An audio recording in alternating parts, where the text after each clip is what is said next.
I'm sorry. Who was Elijah? Today I'm gonna get in discussion that somebody had asked me who Elijah was.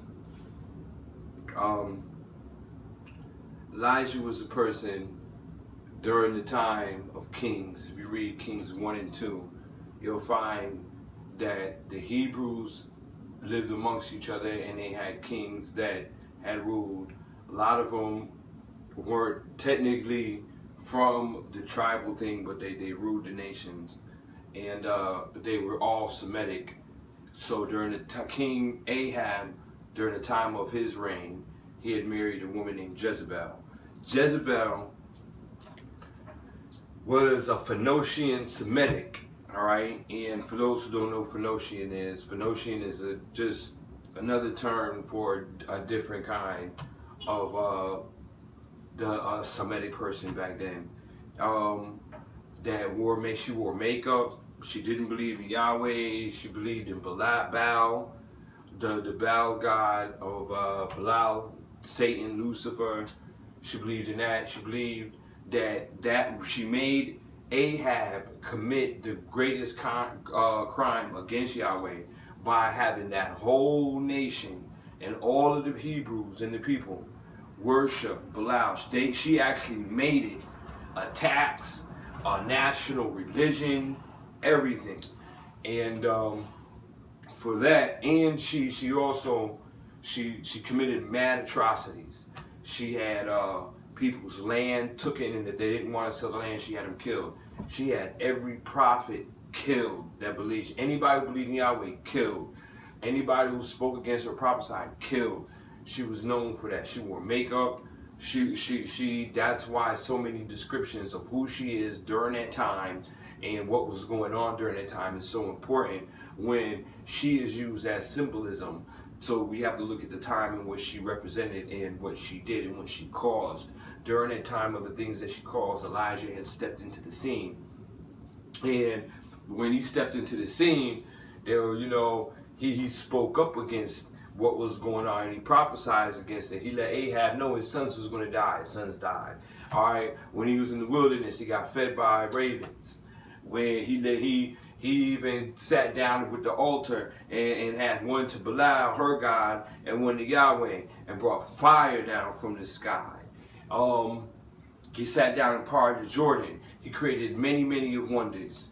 All right. He was that person that sat down and stepped up and and woke the people up and let them know what was going on. Let them know what was going to happen for their transgressions. And everything happened among him. He had a little sidekick with him that was called Elisha, which even with his staff and his robe and all that stuff, Elisha had gotten all that because he wasn't buried, like Moses was. Moses was buried because he committed a sin by that death. And God and Satan had sort of something, worked out, whatever that, not like worked out. I put that in the wrong way. I don't want everybody, because I know some people, are not of the elite, could understand. But by him committing that death with the Egyptian, Satan was supposed to get his soul. He was supposed to go to hell for that. So by that being said, by him doing all this other stuff, God said, I'll bury him. You're not taking his soul. I'm going to bury him myself, and you bury him in the Valley of the Kings. With Elisha, with Elijah did so many great things, such as Enoch and all stuff. He was one of those people that was brought up into heaven by a whirlwind. A whirlwind just came and swooped him up, and his stuff was just laying there. And Elisha had got a double of his portion of his soul, and which was inherited through his thing. You can find all this out in Kings 1 and 2. And his staff and garment. Now, with that being said, Elijah was the person who stepped in a time of need when these atrocities were being committed against the people, against Yahweh, against a false god, a one world religion, all this other stuff. Now we have this incident, like the same incident we have in Egypt. We have the same incident that we have in Noah. We have the same incident in the Tower of Babel. We have the same incident in Sodom and Gomorrah. These are the same incidents where we see this happening today in these times, and people are being woken up. All right, so if we take these same attributes and the etymology of them, and then we sort of wipe down the illusion and perception of the technology and the perception of modern times, and then we look that we're actually living the same thing that happened back then. So Elijah was the person that just stepped up to the plate and let everybody, let Ahab know his son was going to die, and he did. He let Jezebel know this was going to be her death, and she was going to be fed into wolves.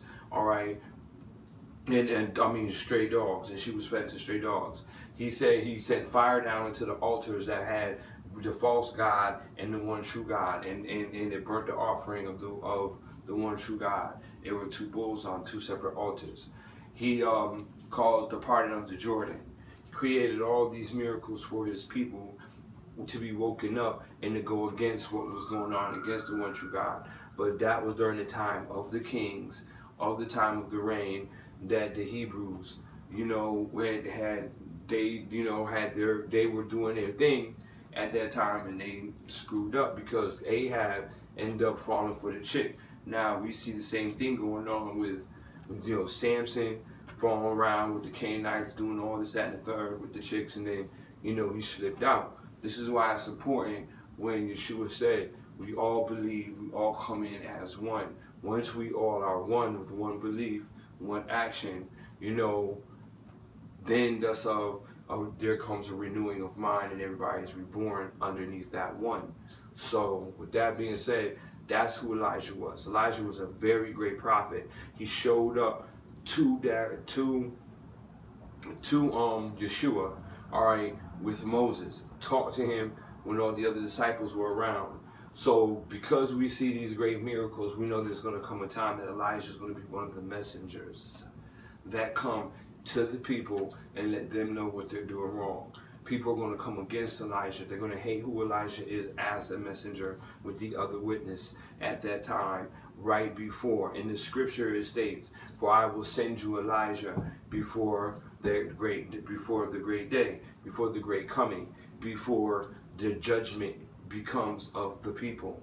So Elijah will be that one with the other messenger to wake everybody up. He will do the same thing, if not even more, because these people will try to come against him.